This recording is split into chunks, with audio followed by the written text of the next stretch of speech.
Assalamualaikum warahmatullahi wabarakatuh. Nama saya Zahra Yudanti, NPM 2020-43500-572. Saya perwakilan dari kelompok 6 akan mempresentasikan hasil tugas kami yang berjudul konflik manajemen. Di sini saya tidak sendiri, saya bersama teman saya Fahri Dwi Nur Chandra, Dwi Yulianto Al Imron, dan Ardi Ibnu Fajar. Konflik manajemen. Pengertian konflik manajemen. Suatu pendekatan atau suatu kegiatan yang dilakukan untuk komunikasi dengan pihak yang terkait dengan konflik tersebut.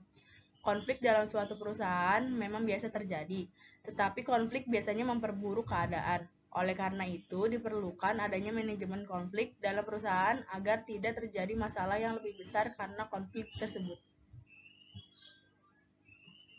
Dilanjutkan oleh saya Dwi Yulianto Alimron dengan NPM 2020-4350-2350. Adanya strategi manajemen, cara mengatasi penyelesaian konflik dalam organisasi, perusahaan, atau enterprise memiliki banyak fungsi. Berikut ini adalah strategi manajemen konflik yang bisa dipraktikkan oleh perusahaan untuk cara penyelesaian masalah yang sedang dihadapi. 1. Pengenalan. Sebelum mengambil langkah atas apa yang perlu dilakukan, ada baiknya untuk mengenali apa masalah yang sedang terjadi. 2. Diagnosa. Diagnosa perlu dilakukan untuk mengetahui langkah apa yang perlu diambil untuk menyelesaikan masalah. Diagnosa dilakukan agar langkah yang diambil sesuai dengan permasalahan yang terjadi. Dilanjut dengan saya Ardi Ibnu Fajar dengan NPM 2020-2350-2347. 3. Pelaksanaan. Solusi yang telah disepakati kemudian harus dilaksanakan bersama. Semua pihak yang terlibat harus menyetujui dan tentu saja ikut melaksanakan solusi tersebut karena sudah disepakati. Maka pelaksanaan harus dilakukan bersama-sama untuk hasil yang terbaik.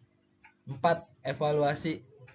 Melakukan evaluasi bersama-sama setelah konflik selesai adalah salah satu strategi manajemen konflik juga. Dengan adanya evaluasi, konflik-konflik serupa bisa dihindari dengan masa depan. 5. Accommodating. Accommodating dilakukan dengan cara mengumpulkan berbagai pendapat pihak yang terlibat dengan konflik. Setelah itu, musyawarah akan dilakukan untuk menyelesaikan konflik yang terjadi. Dengan mengakomodasi pendapat pihak yang terlibat, diharapkan keputusan yang diambil tidak berat sebelah. Avoiding, menghindari konflik. Hal yang bisa menyebabkan konflik bisa menjadi salah satu cara manajemen konflik yang bisa dilakukan oleh perusahaan. 7. Compromising. Jika accommodating mengumpulkan pendapat dari pihak yang terkait konflik, compromising mengambil keputusan untuk jalan keluar yang tetap menguntungkan kepentingan bersama. Dilanjutkan oleh saya yaitu Fahri Dwi Nur Chandra dengan NPM 2020-4350-570. Bentuk-bentuk kompromi. Yang pertama, separasi dengan cara memisahkan pihak yang terlibat konflik agar konflik bisa terselesaikan. Yang kedua, atrasi yang berarti persetujuan antara keputusan yang diambil oleh pihak ketiga untuk menyelesaikan konflik. Yang ketiga, mengambil keputusan dengan kebetulan tetapi sesuai dengan aturan yang berlaku dan tetap adil.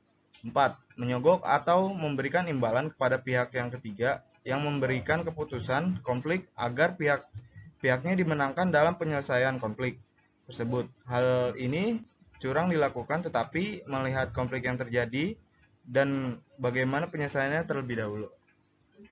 5. Collaborating adalah langkah yang diambil untuk menyelesaikan konflik dengan cara berkolaborasi. Kolaborasi ini dilakukan untuk menyelesaikan konflik dan tetap mementingkan kepentingan kedua pihak secara adil. Yang keenam, competing adalah cara mengelola konflik yang membuat pihak yang terkait bersaing untuk memenangkan kepentingan masing-masing pihak. Dengan cara ini, tentunya akan ada pihak yang kalah dan yang menang. Yang ketujuh, conglomeration adalah cara menyelesaikan konflik bisnis dengan menggabungkan 5 tipe manajemen konflik di atas. Cara ini memang menghabiskan banyak waktu dan tenaga untuk menyampaikan penyelesaian. Sekian penjelasan dari kelompok kami. Apabila ada salah-salah kata, mohon maaf. Wabillahi taufik walhidayah. Wassalamualaikum warahmatullahi wabarakatuh.